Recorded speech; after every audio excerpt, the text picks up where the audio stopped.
Nainital seat से BJP के प्रत्याशी अजय भट्ट ने आज रुद्रपुर कलेक्ट्रेट ऑफिस पहुंचकर नामांकन दाखिल किया। इस मौके पर उनके साथ सीएम धामी समेत कई मंत्री मौजूद रहे। इसके बाद रुद्रपुर के गांधी पार्क में जनसभा का आयोजन किया गया, जिसमें सीएम धामी ने जनसभा को संबोधित कर प्रत्याशी अजय भट्ट के पक्ष में जनता से वोट की अपील की।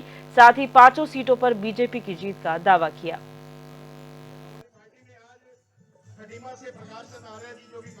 हमारे तीनों जिलों के अध्यक्ष नैनीताल जिले के और रुद्रपुर जिले के, काशीपुर जिले के और हमारे सभी माननीय विधायकगण दायित्वधारी, समय बहुत हो रहा है।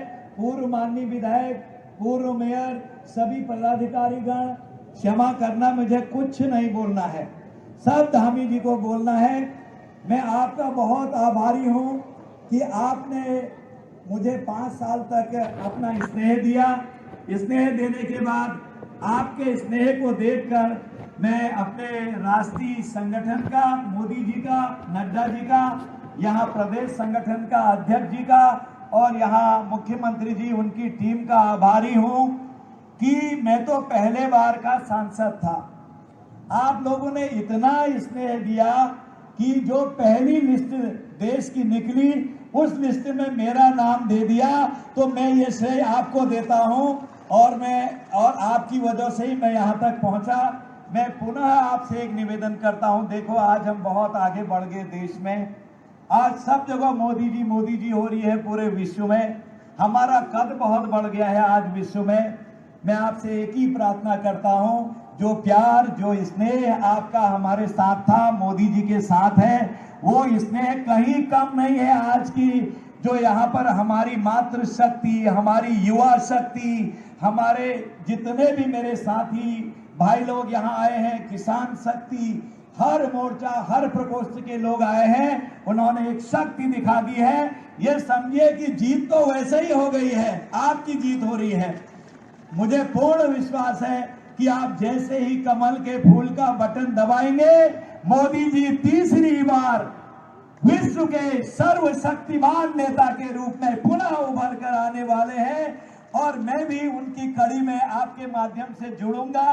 प्रभु से प्रार्थना है कि मेरी जनता का प्रेम, उधम सिंह नगर और नैनीताल जिले के लोगों का प्रेम इसी तरह से मुझसे मिलता रहे। हमारे प्रधानमंत्री जी ने 2022 26 जनवरी को लाल किले में वही टोपी धारण की हुई थी। भाइयों बहनों, उत्तराखंड उनके हृदय में बसता है। इसलिए यहाँ की अगर हम बात करें तो कितनी सारी नई ट्रेनें यहाँ से चली हैं।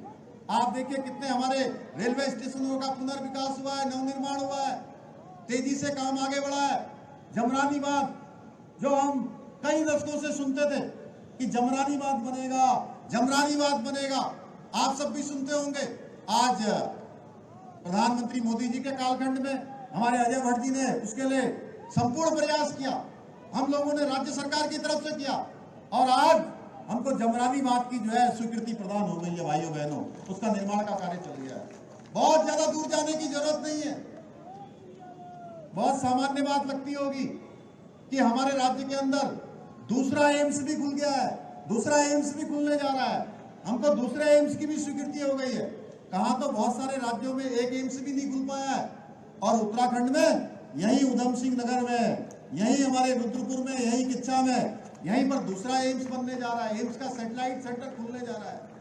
रानीबाग एचएमटी फैक्ट्री कई सालों से वो भूमि हस्तांतरण लंबित पड़ा हुआ था। भाइयों बहनों, आज वो हमको उसकी भी भूमि हमको मिल गई है। ऐसे अनेक काम हुए हैं। आपने देखा होगा हरिंदर साहब जाने के लिए अभी अजय भट्ट जी के प्रयासों से यहाँ से ट्रेन चालू हो गई है। ऐसे अनेक काम हुए हैं। मैं उनको गिनाऊंगा तो बहुत लंबा हो जाएगा। अगर हम सड़कों की बात करें तो कितना आसान आज सड़कों में जाना हो गया है। इनके ऊपर बड़ी जिम्मेदारी थी। ये भारत सरकार में मंत्री भी थे, उसके बावजूद भी इन्होंने लगातार लोकसभा क्षेत्र के लिए काम किया है। अभी पिछले दिनों में जसपुर आया था, डॉक्टर सिंघल जी यहाँ मंच पर हैं, तब भी मैंने कहा था कि जो धामपुर काशीपुर रेलवे लाइन है उसकी भी हमको आगे भविष्य के लिए स्वीकृति मिल गई है। ऐसे अनेक काम, शिव अरोड़ा जी मंच पर बैठे हैं, ये लगातार यहाँ रोड की चौड़ीकरण की बात करते हैं। इसकी भी हमको जो है भारत सरकार को हमने प्रस्तावित कर दिया है। भाइयों बहनों, आप सब जानते हैं अजय भट्ट जी हमारे सदैव कर्मशील रहे हैं, जुझारू हैं। आपने देखा होगा लगातार यहाँ आते रहते हैं। मैं कई बार उनको फोन करता हूँ सवेरे, तो कहते हैं कि मैं अभी रात को यहाँ दिल्ली था और रात में चल के हल्द्वानी पहुंच गया हूँ, आज मैं यहाँ काशीपुर पहुंच गया हूँ, आज मैं नानकमता पहुंच गया हूँ। और कभी कभी तो मुझे पता लगता है कि ये रात में चल के बेताल घाट पहुंच गए, रामगढ़ पहुंच गए। भाइयों बहनों, बहुत सरलता से ये काम करते हैं। इसलिए मेरा आप सबसे आग्रह है कि आदरणीय मोदी जी के नेतृत्व में आज भारत देश तेज गति से आगे बढ़ रहा है। हमको उधम सिंह नगर नैनीताल इस लोकसभा संसदीय क्षेत्र से आपको बहुत ही ऐतिहासिक मतों से यहां से जिताकर भेजना है, क्योंकि मोदी जी के नेतृत्व में जो आज बड़े बड़े काम हो रहे हैं, जिसको हम लोग बहुत कठिन समझते थे, वो सारे के सारे काम आज धरातल पर उतर रहे हैं। 2014 के बाद देश लगातार बदला है, देश की कार्य संस्कृति बदली है, देश के अंदर लोगों के अंदर एक जोश जुनून पैदा हुआ है। हर एक भारतवासी के मन में ये भाव पैदा हुआ है कि अब हर एक भारतवासी दुनिया के किसी भी क्षेत्र में जाकर नेतृत्व कर सकता है। ये भाव जगाने का काम किसी ने किया है तो हमारे प्रधानमंत्री मोदी जी के नेतृत्व में हुआ है। भाइयों बहनों, आज मोदी जी केवल हर वर्ग को सशक्त और समृद्ध ही नहीं बना रहे हैं, बल्कि उनकी गारंटी है, वो जो कहते हैं वो करते हैं।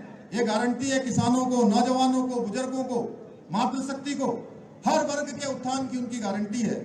किसानों को किसान समृद्धि योजना से आज आर्थिक मदद मिल रही है, नौजवानों को रोजगार मिल रहा है। राज्य के अंदर भी आपने देखा होगा, राज्य के नौजवानों को पिछले 2 सालों में एक बड़ी संख्या में रोजगार उपलब्ध हुआ है और पारदर्शिता के आधार पर हुआ है। भाइयों बहनों, हमारा राज्य मोदी जी के मार्गदर्शन में, उनके नेतृत्व में, जहां 4 धाम तेजी से विकास की ओर बढ़ रहे हैं, हमारा मानसखंड भी तेजी से आगे बढ़ रहा है। मानसखंड भी उसी तर्ज पर विकास की ओर आगे बढ़ा है। आज हमारे प्रधानमंत्री जी की सोच है कि जो 21वीं सदी का तीसरा दशक है वो उत्तराखंड का दशक होगा, यानी कि उत्तराखंड हर दृष्टि से आगे होगा, विकास के क्षेत्र में आगे होगा, आत्मनिर्भरता के क्षेत्र में आगे होगा, कृषि, उद्यान, हॉर्टिकल्चर, पर्यटन, सारे क्षेत्रों में आगे होगा। हमने पिछले दिनों इसको लेकर देहरादून में इन्वेस्टर ग्लोबल समिट किया। आपके जनपद में मुझे बताते हुए खुशी हो रही है, इसी उधम सिंह नगर में 24,000 करोड़ रुपए के MOU हमारे साथ हुए थे, जिसमें से 18,000 करोड़ रुपए की ग्राउंडिंग भी शुरू हो गई है। भाइयों बहनों, बड़ी संख्या में यहाँ रोजगार मिलने वाला है। UCC हमने लागू किया है, उत्तराखंड पहला राज्य बन गया। ये गौरव हमको प्राप्त है, उत्तराखंड के हर एक उत्तराखंडी को ये गौरव प्राप्त है कि उसका योगदान, उसका वोट जो 2022 में इस सरकार को बनाने के लिए, हमको सेवा करने के लिए जो आपने दिया था, उसका योगदान UCC बनाने में भी